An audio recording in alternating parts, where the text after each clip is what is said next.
What's good, everyone? Back again with another video. Today we are looking at the Truthear gate. Now, if you watched my IM video before, I'm kind of more focused on using IMs for gaming rather than, technicals. So if you're looking for a technical reviewer, I recommend you look elsewhere. If you're looking for, comfort, build quality, how long you can use it in one sitting before it becomes uncomfortable, that kind of stuff, cable quality, then yeah, this is the review for you. And because of that, it can kind of be a quick review. I will talk about the sound quality, what I don't like and what I do like, how it helps for gaming, how it doesn't. But yeah, this will be quick. First of all, the design is very close to the Hola. Truthear's previous, budget flagship, maybe not flagship, but just budget. As you can see, it's the flat faceplate. Here's the Hola. And you can see the kind of curvature used on the IEM is very similar.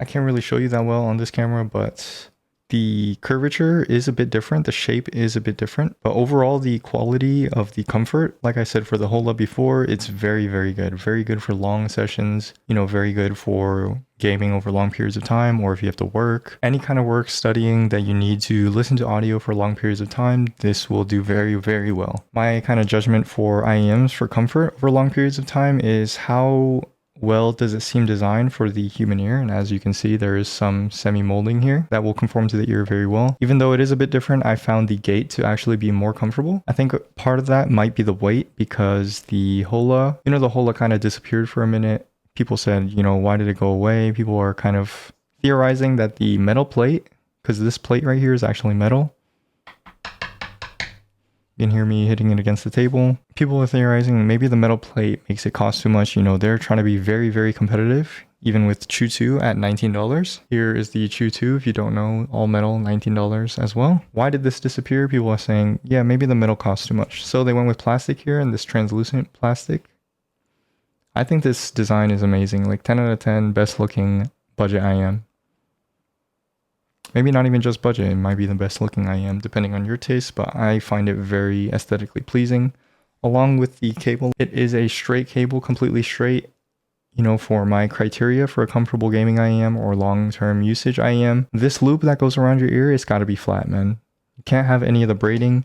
It does have braiding, but luckily it's only on the bottom half of the cable where it goes past the Y-cinch. When this kind of braiding rests on your ear, you can start to feel the hot spots over time, over the top of your ear. So credit to them, smooth cable where it rests on your ear. Not only that, it is just very aesthetically pleasing. Going ahead and matching the design of the white IM, and then if you use some white tips, it is just very clean. The cable also does have a chin strap if that's what you're into. Maybe if you're on the move or something. Here's the rest of the cable. Like I said, it is braided here, but since this isn't like giving you hotspots on your ears, it doesn't matter. 90-degree connector. So yeah, very good in terms of all the comfort. I can wear these for so long without feeling any kind of stress or hotspots or anything like that. So yeah, that is great. Now I kind of have to talk about the sound, which is where I'm a little bit disappointed. So compared to the Hola, they did go a bit brighter, which is fine. And I think that's good for gaming because you kind of get the bass out of the way of the mids. With a lot of these $20 sets, they just want to jack up the bass just because, $20 sets, people looking for $20 sets, just give them balanced treble, give them a lot of bass, and they'll be happy, right? So of these four, I think these are the kind of best IEMs in the $20 range. There is the Warner as well that's very similar, but I find it very uncomfortable, so I won't include it here. So the Ola, I think they all play a role, so I'll list them one by one. The Ola is the least treble heavy of all of them, which is why I liked it. You can wear it for a very long time, and neither the bass nor the treble will bother you over time. So I think that's kind of important, especially in gaming, because, if you play FPS games, your sounds are loud and going around, the gunshots or explosions or those kind of sound effects, those can get fatiguing in the mids and the treble over time. So this does a very good job of just being very muddy and warm, but that depends on your subjective preference. Chu 2 is bright but still gives you bass, so that kind of, I guess it doesn't play its own role because the 02 is actually very similar. I would say, let me check the graph to remind myself. Yeah, they're very similar. I think the Chu 2 is a bit brighter. I can see in this region the 1.5 to 1K to 4K region generally, even up to the 8K peak, this region is a bit spicier on the Chu 2. And as you can see, the peak going towards 13K, 15K. It is a lot brighter on the Chu 2. Overall, I don't think these play its roles. kind of lied. They kind of play the same role, right? If you want this kind of sound signature, a lot of bass and good treble, I just think the 02 does it way better. As you can see, less pronounced treble up here, less pronounced treble in the peaking area. Just very smooth treble considering it's a single dynamic driver for 20 something dollars. I choose the 02 overall there. If you want a more treble forward set, the only problem is you see I am using the Truthear cable on the 02, which is kind of funny because it just has a better cable. The cable that comes with the 02 is like semi-angled here. My criteria again for comfortable gaming IEMs is I don't want an angled cable here because this angled cable pushes the cable towards your ear loop and that gives me hotspots. Again, that's me personally. Take that into consideration if you do like angled cables. I just prefer these skinny cables, no angles, no funny business, just straight, comfortable, lightweight cable. Also, not to mention the aesthetic is very pleasing on this. You know, the translucent and silver IEM matching the translucent and silver cable of the Truthear. So yeah, that's where the landscape kind of is. The Warner is just very similar to the Gate, but I think the Warner does the sound a bit better because I will show you the Truthear Gate has a pretty severe peak on the, or approaching the 15K region. So that's going to be around 12 to 13K. Now this peak is very strong and it gives the treble kind of like a loss of smoothness because there's just so much texture, there's just so much stuff going around here. If I had to compare it to a previous budget IEM, it would be the original SoundLoad 0. So you can see the bass is a bit warmer, but the treble is very similar and you can just see the peaking is just all over the place. Compare that again to the 02. You see the peaking is just completely done away with the 02.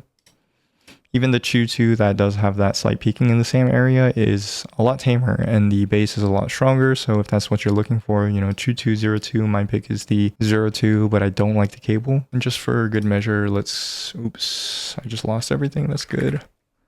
Let's just compare it with the Hola.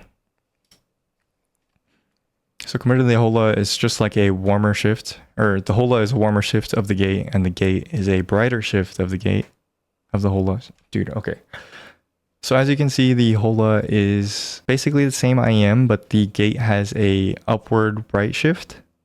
As you can see, it has the same peaking, but because the treble was so depressed on the Hola, it wasn't really a bother to me. If you get the Hola, you know what you're getting into. You want that dark, you want that warm, and you just want that subdued kind of treble for, you know, relative to IEMs in this price point. And again, that peak at towards the 15K is just kind of hitting way too hard for the Gate. So basically, that's my entire review of the Gate, is that peakiness of the treble kind of ruins it. If you are not sensitive to that peak near the 15K, then these will be great for you if you need an IEM to wear over a long period of time, just for gaming. If you don't know what I'm talking about, then you can just go ahead and get these. You know, it's only like $19 and like $17 on sale. So I will say, despite the flaw, it does the rest of the sound signature very well. Everything's very clear for gaming, very comfortable for wearing over longer periods of time. And honestly, like the Truthear, it's worth it for the cable alone because you can take this comfortable cable and slap it on any other IEM. But to get your best bang for your buck, you will want to EQ these if you are sensitive to that treble peak. Other recommendation would be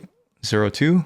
So again, it just gives you more bass. Maybe if you don't want more bass, then the Gate is your option. Or the Warner, but I don't think the Warner is very comfortable with the angled cable connection and the kind of like squared off design. You know, 02 is a bit heavier with the metal plate and the, you know, the design isn't very human ear shaped, but it is very like pillowy and curved.